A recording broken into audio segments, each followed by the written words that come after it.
The vast expanse of our galaxy holds countless tales, moments etched into the very fabric of existence. While grand narratives of ancient wars and the rise of empires often fill our official histories, and some of the most profound struggles, the most pivotal turns occurred in eras shrouded by more recent memory. This documentary seeks to illuminate those crucial chapters that followed the great victory against the Galactic Empire. We delve into a period when peace was a hard-fought dream and new dangers emerged from unexpected corners. Witness the challenging rebirth of our Jedi Guardians, their evolution in the face of truly alien threats, and their valiant efforts against darkness, both familiar and utterly new, from the relentless march of an extragalactic foe that brought worlds to their knees, to the heart-wrenching trials within the most storied families. This is a meticulous examination of a galaxy striving for stability amidst chaos. We will explore the deep scars left by conflict, the enduring spirit that defied overwhelming odds, and the constant, subtle dance between light and shadow that defines the Force itself. Let us begin. Chapter 1. Shadows of the Empire. When the second Death Star was destroyed above the forest moon of Endor, many believed that the nightmare of the Empire had ended. The Emperor was dead. Darth Vader had fallen. A decisive victory had been won. For the first time in a generation, hope outshone fear. But history is rarely that simple. Though the Emperor perished in orbit, the system he commanded did not die with him. The Galactic Empire did not collapse in a single day.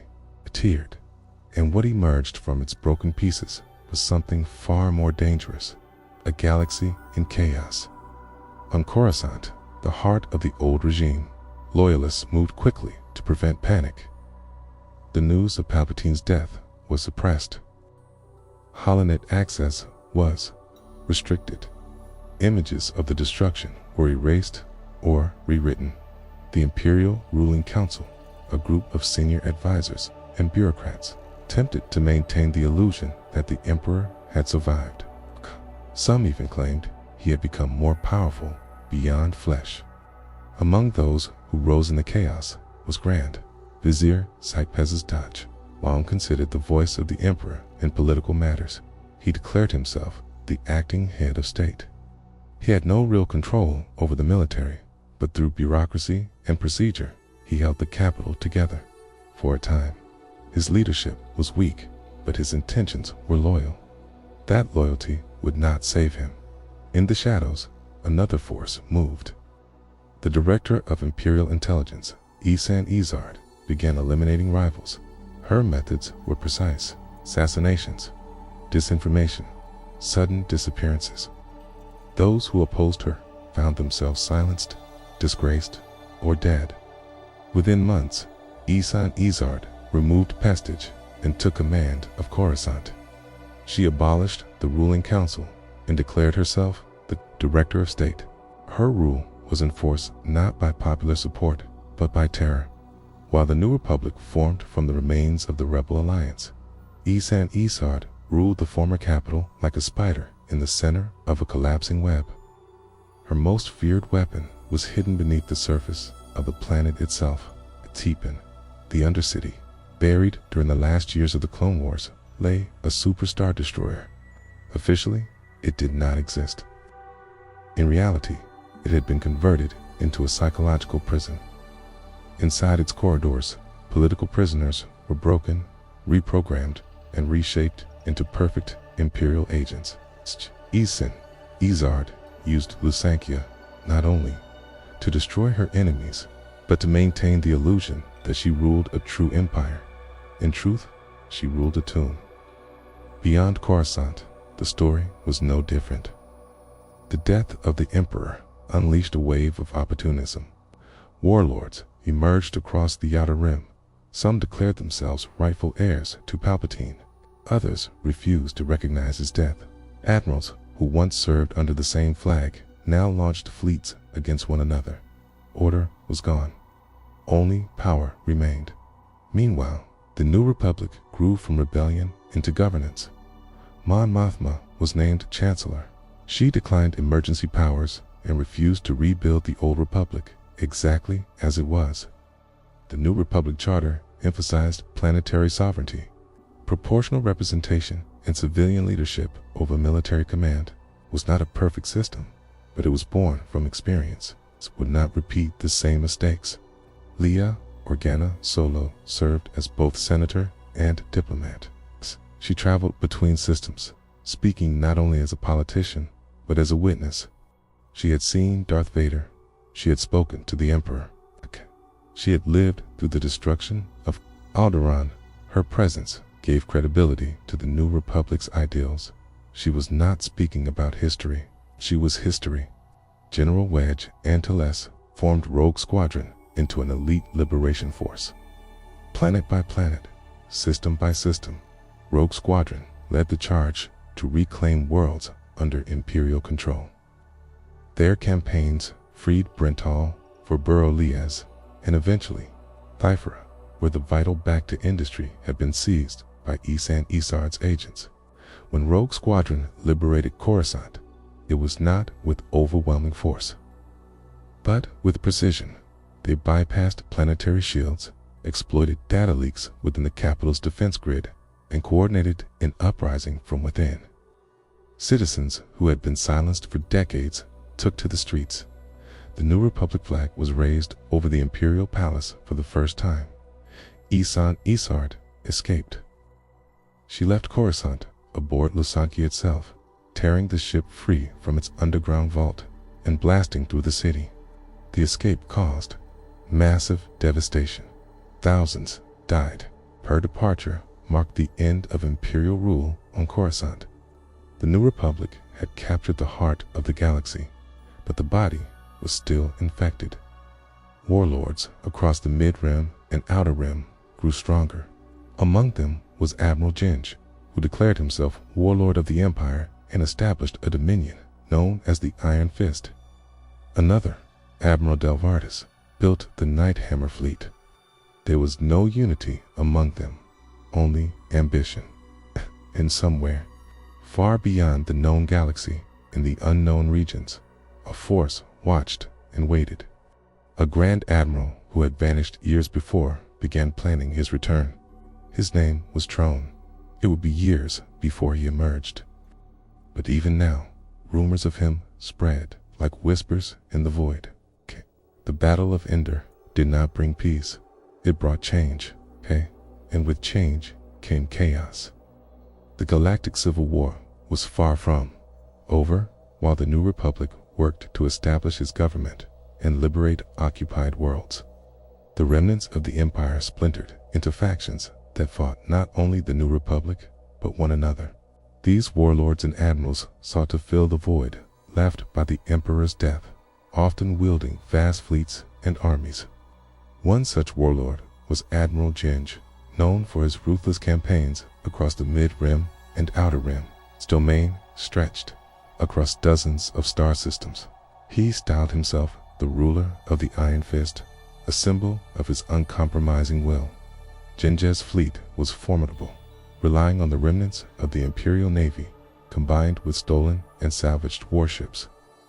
His reign of terror disrupted trade routes and endangered the fragile peace the New Republic sought to build. Meanwhile, another powerful figure emerged in the unknown regions, a mysterious sector of uncharted space. Here, Admiral Dala inherited the forces loyal to the Empire. She aimed to rebuild the Imperial war machine, focusing on uniting scattered fleets and restoring discipline to the fractured forces. Dala was a pragmatic leader.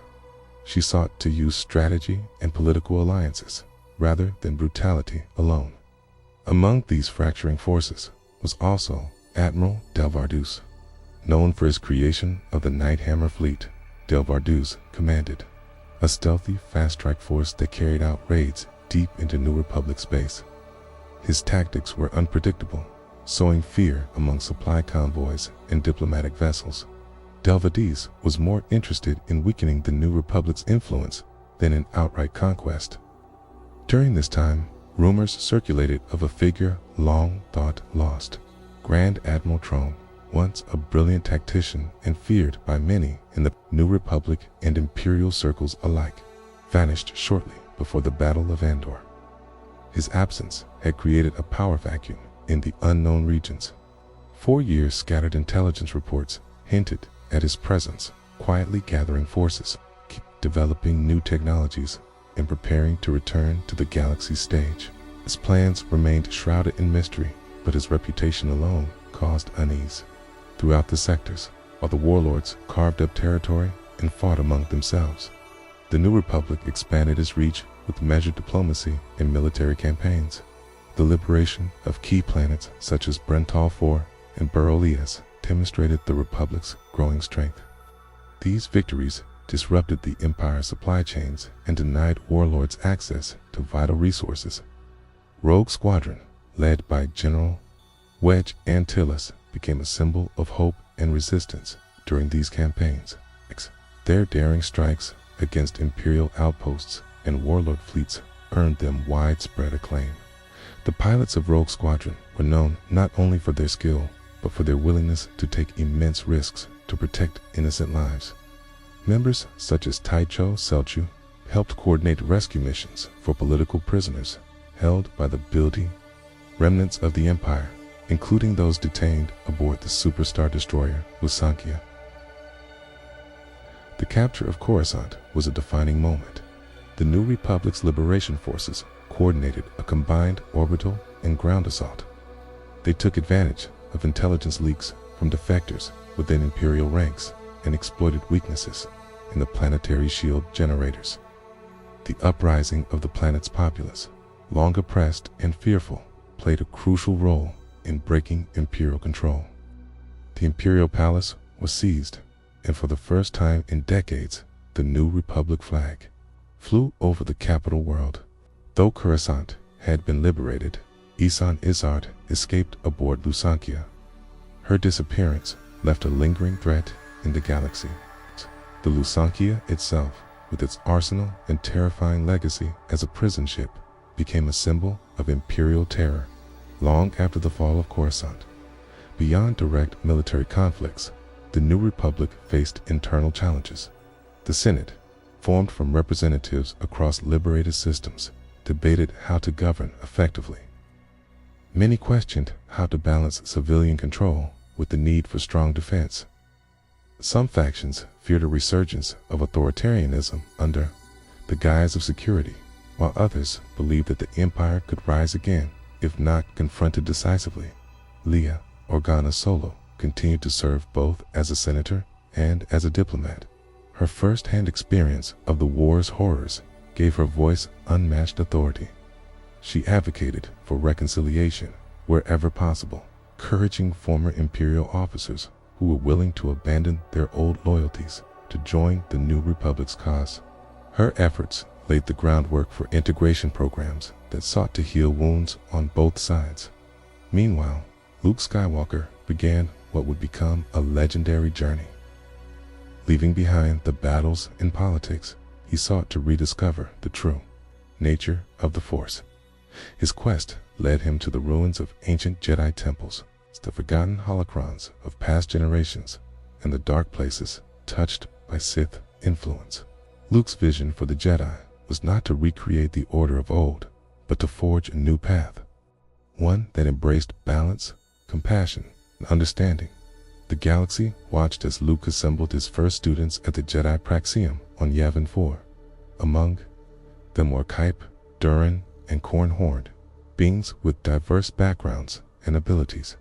Luke's teaching emphasized that the Jedi must be guardians and guides, not rulers or soldiers. Yet he warned that the shadows cast by the Empire's fall had not disappeared. New threats waited in the dark, and the Jedi would need to confront them.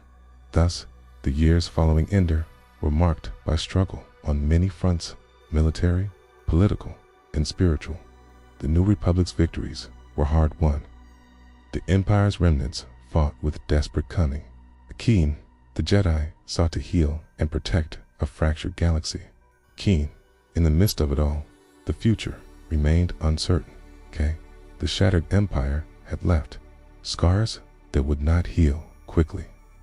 But from those scars, new hope and new dangers would arise amidst the fractured galaxy. New factions began to rise, each with their own vision of power and control.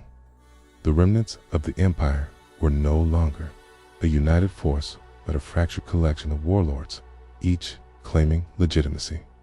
The Civil War had splintered into countless conflicts, some small, some spanning entire star systems.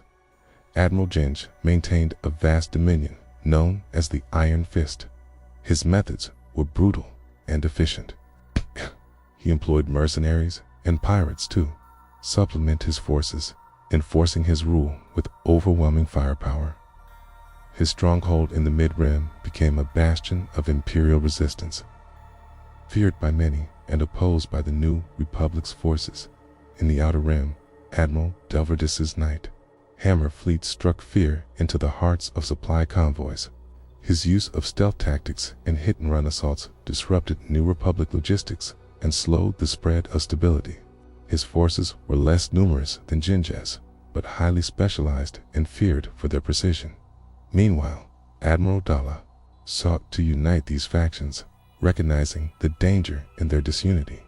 She focused on diplomacy as well as military strength, aiming to rebuild a cohesive Imperial force. However, distrust among the warlords and conflicting ambitions made her task nearly impossible. Many warlords preferred to hold on to their own power rather than submit to any central authority, far beyond known space.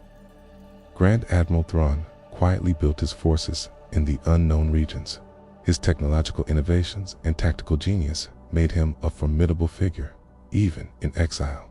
Rumors spread of secret shipyards, advanced weaponry, and a hidden fleet prepared to challenge both the New Republic and the fractured Empire alike.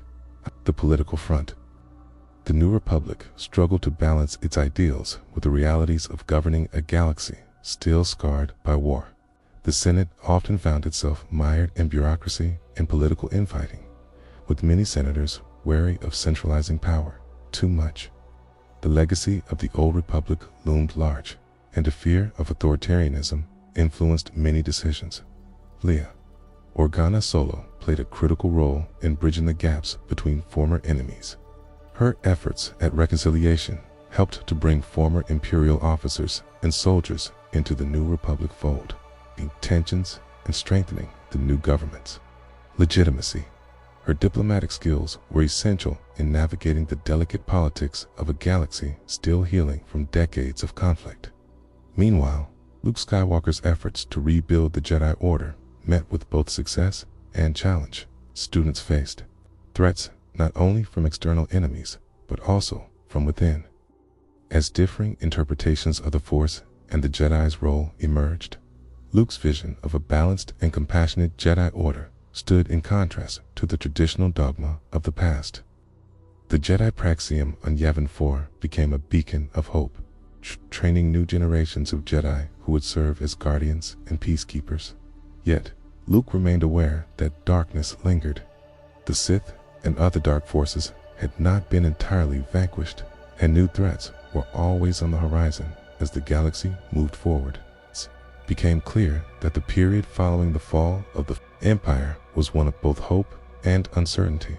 The New Republic worked tirelessly to bring peace and stability, while remnants of the old order fought to reclaim their lost power. The Jedi sought to guide the galaxy toward balance, even as shadows gathered. The saga of the Shattered Empire was far from over. The scars it left shaped the fate of countless worlds and the lives of millions.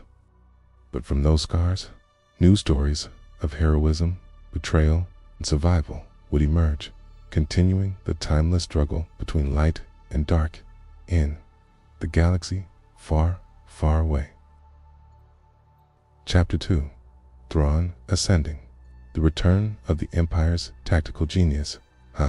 The galaxy had barely begun to mend its shattered peace following the Emperor's supposed final demise. The New Republic, still consolidating its gains and attempting to unite disparate star systems, found itself facing a challenge unlike any before. This new threat did not emerge from the predictable chaos of scattered warlords, nor from the lingering shadows of imperial tyranny on Coruscant. Instead, it surfaced from the vast, unexplored depths of the unknown regions, bringing with it a chilling, calculated brilliance that threatened to unravel everything the galaxy had fought for. Its name was Thrawn, Mithra Norawado, known throughout the galactic core as Thrawn, was a Kaisis, a species originating from the uncharted reaches beyond known space. High's reputation, whispered amongst intelligence circles and imperial remnants, was one of unparalleled strategic genius, unlike the crude imperial commanders who relied on brute force and terror.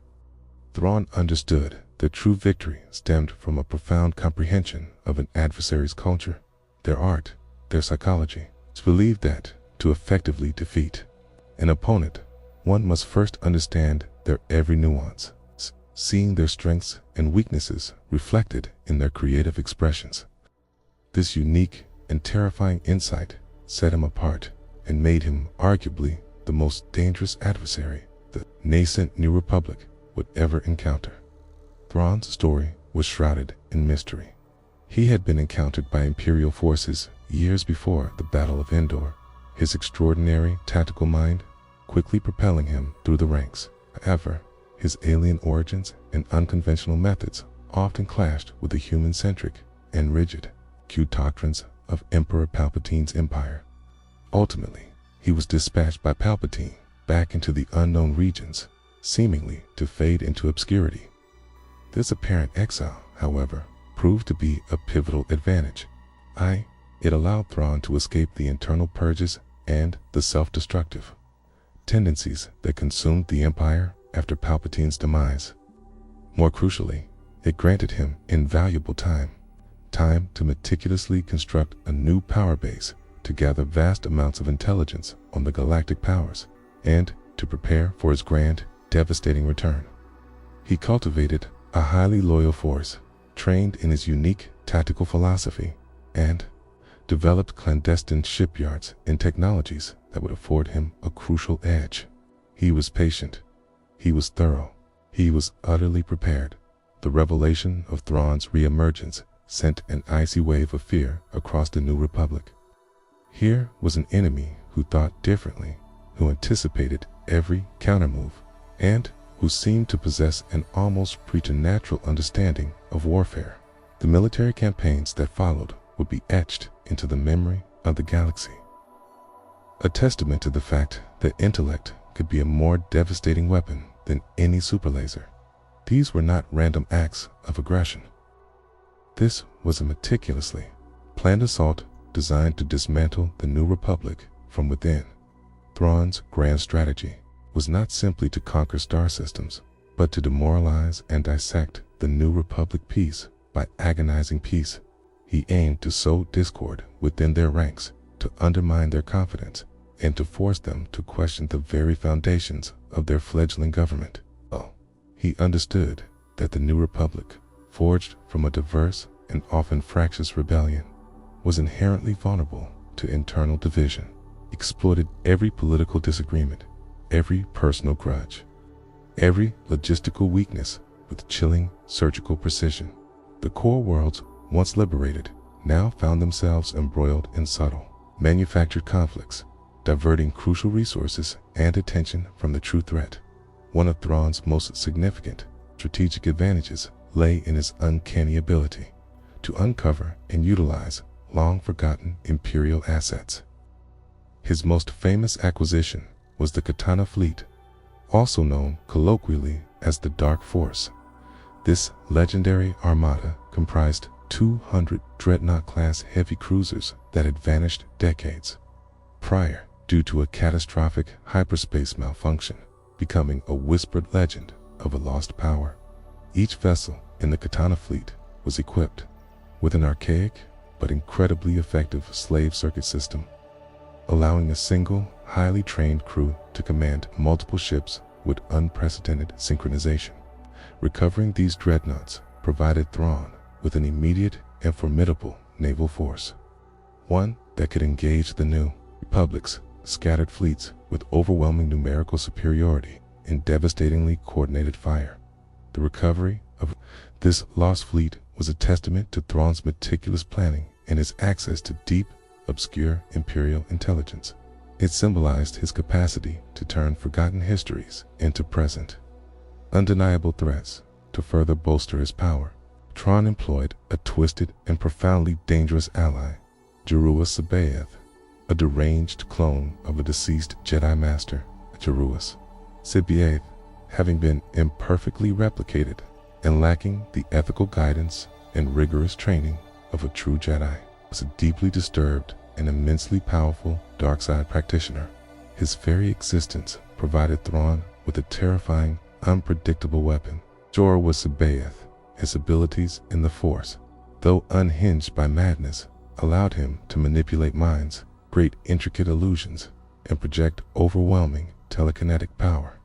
He served as Thrawn's enforcer, a living terror who could disrupt New Republic forces, infiltrate their most secure strongholds, and, most disturbingly, turn their own Force sensitives against them. Jaruus C'baoth, his inherent instability, however, also made him a volatile and unpredictable partner, a true double-edged sword that Thrawn, ever the master tactician, managed to wield with remarkable, though often strained, control.